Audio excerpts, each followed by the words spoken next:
Last video, we talked about the defeat of Ipo in the hands of a Filipino and how he's currently in a state of retirement.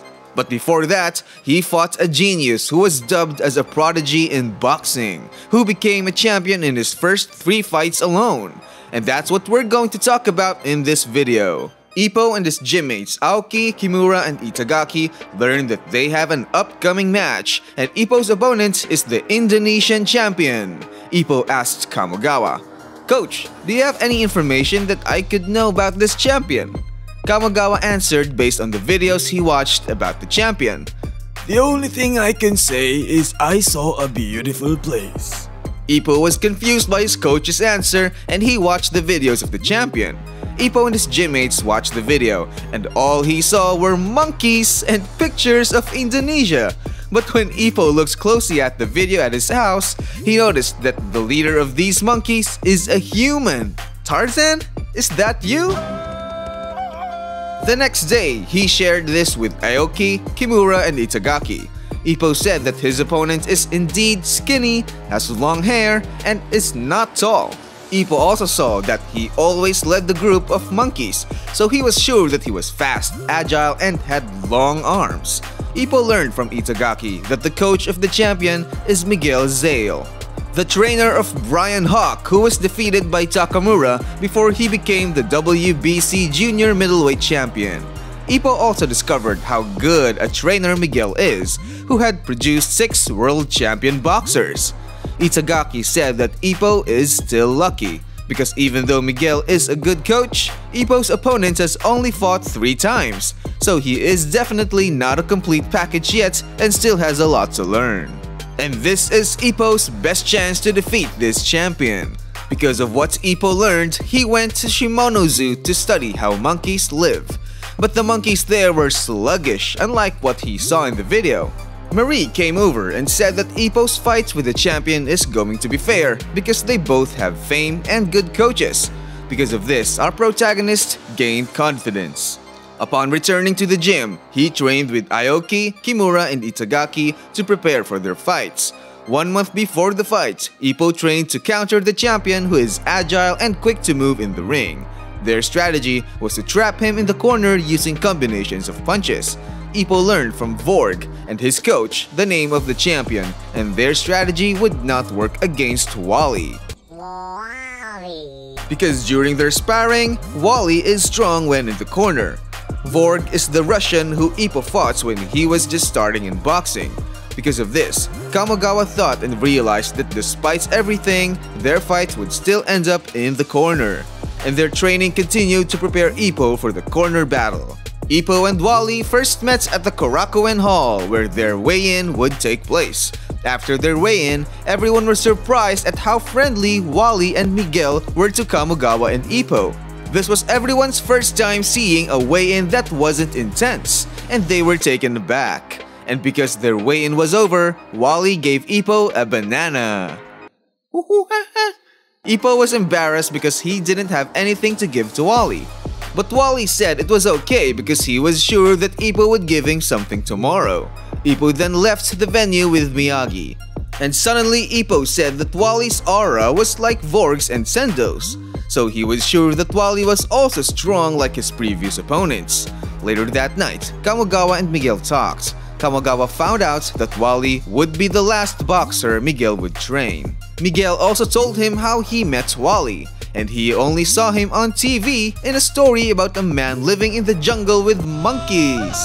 Because of Wally's beast-like nature, he said that Kamogawa and Ipo smell the same, which means they are both good trainers who can make the impossible possible. The next day, Ipo was excited to run to the Korakuen Hall for his fight with Wally. Before Wally and Ipo's fight, it was first mentioned that Wally was only 17 years old, and while Ipo was in the waiting room, he was thinking about a simulation in the corner against his rival Miyata. The Indonesian champion Wally was then introduced. Everyone was surprised by the speed he displayed and how high he jumped when entering the ring. Our protagonist was then introduced, the Japanese champion Ippo Makunouchi. The fight began. Right at the start, Wally charged quickly and threw a left straight, but our protagonist was prepared and easily dodged it. The crowd was upset because he charged and punched without touching gloves. Ipo's gym mates noticed how amateur Wally was, and even in the basic fighting stance, he was not used to it.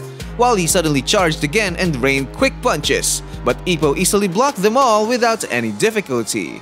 Wally's lack of experience in boxing was evident, so our protagonist was easily able to defend against all of his attacks. Ipo thought that this was not the reason why Vorg called to warn Ipo. Our protagonist was sure that he didn't reveal his true fighting style yet. So Ipo quickly charged and unleashed a powerful body blow, but Wally was able to jump away to lessen the impact of Ipo's punch. Ipo charged again and cornered Wally in the ropes and rained various combinations of punches. Just when Ipo was about to throw a body blow to slow down his opponent's Wally, whoops! But Ipo chased him with a long-range hook and grazed Wally.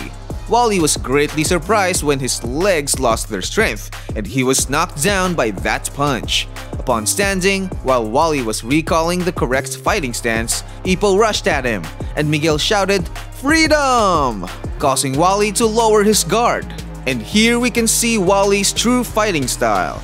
He evaded Ipo's punch and unleashed a punch from a unique angle.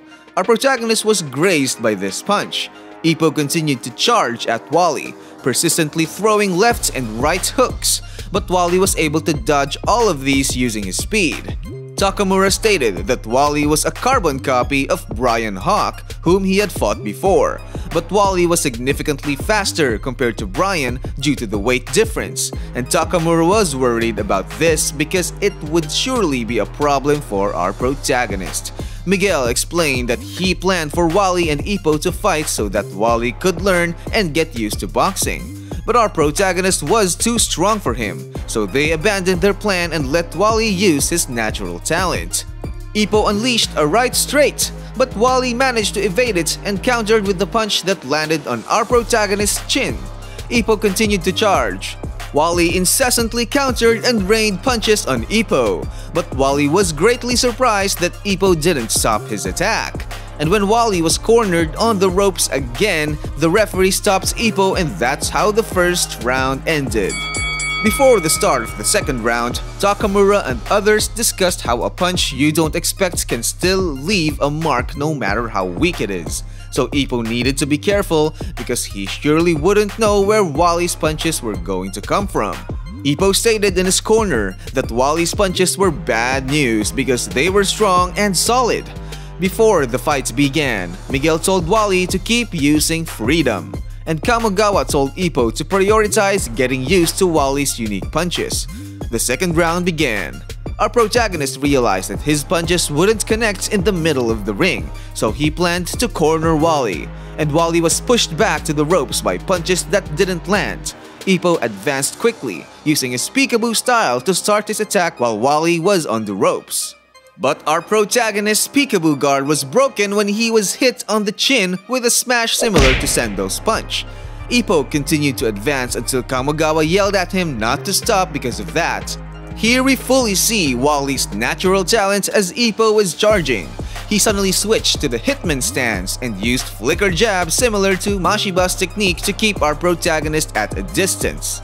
Ipo blocks all of this and got close to Wally using a cross-arm block. But when he tried to return a punch, Wally dodged again and moved away. Kamogawa was surprised by the multitude of techniques Wally was displaying, and he couldn't believe that Wally only had 3 boxing matches of experience. Takamura admitted he was wrong. Wally was not like Brian Hawk. He was simply doing what felt right in the ring. He also trash-talked their gym mates, comparing them to Wally, who was overflowing with talent that Aoki and Kimura lacked. Our protagonist continued to attack and dodged the flicker jabs thrown by Wally using a bob and weave motion. Because of this, Wally was trapped in the corner again as Ipo advanced zigzagging. But the referee stopped Ipo again before he could take advantage of his position in the corner. Ref, why? Our protagonist told Kamogawa that he predicted he would catch Wally in the red corner because he noticed Wally tends to jump to the right when dodging. The third round has already started and Ipo has begun his strategy to trap Wally in the corner. But when he managed to jump him into the corner just as he planned, our protagonist was surprised because his prediction was wrong.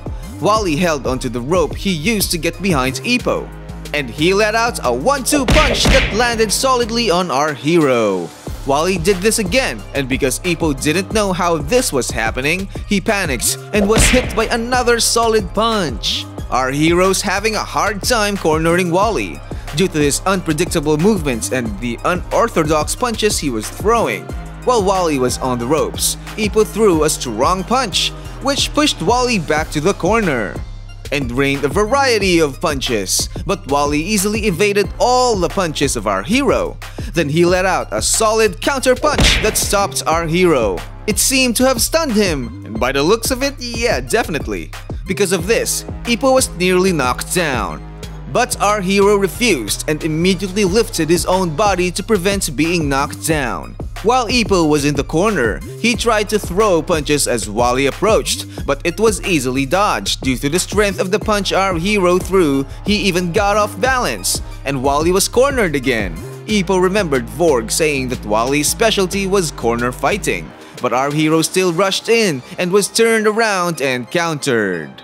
When Wally threw a strong punch, Ippo blocked it with a cross-arm block, and Wally broke Ippo's defense. But they were stopped by the referee and the third round ended there. Saved by the bell, I guess. In Ippo's corner, Kamogawa said that when Wally rushes in, Ippo should shower him with punches. But our hero understood this as exchanging punches and making it a last man standing. The fight continued, but Ippo's charge was still not effective due to Wally's speed. Wally changed his style, and he was the one attacking. Ippo became confident that he would have a chance to exchange punches, but it was only Ippo who was getting showered with punches because he still couldn't hit Wally. Before the fourth round ended, Ippo achieved something. He touched Wally's body for the first time, and that's where the fourth round ended. Ippo returned to his corner smiling because of that achievement. Our hero also told Kamogawa that he was gradually reaching his bigger target.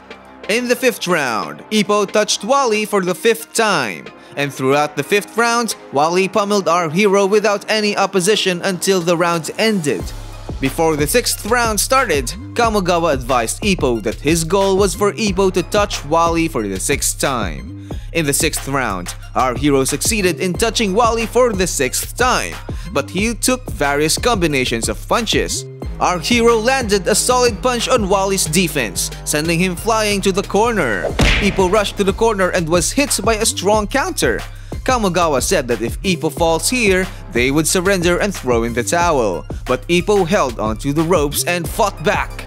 Ippo let out a strong punch, but Wally jumped away and stumbled as he landed. And that's where the sixth round ended.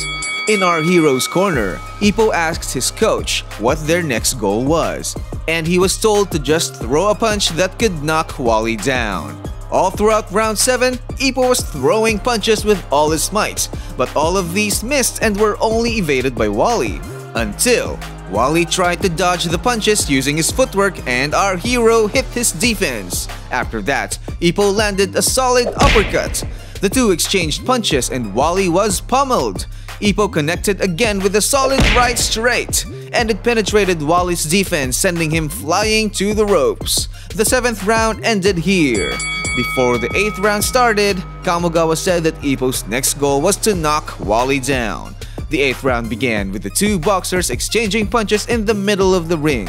It seemed like a last man standing situation, but it stopped when Wally was hit with a powerful liver blow. Wally was forced back into the corner, and Ippo chased him while doing the Dempsey roll motion. Because of this, Wally could not escape from the corner. Both boxers momentarily stopped, and our hero exploded with another powerful liver blow.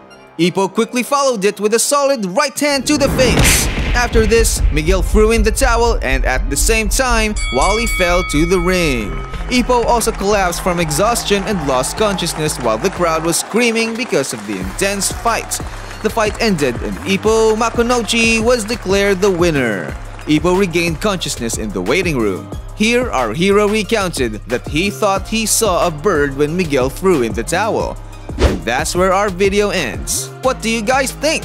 Will Wally still improve? Will they face each other again in the future? Write your comments down below. Once again, I am Onichan Enghan. Don't forget to like and subscribe to stay updated on the next intense fights.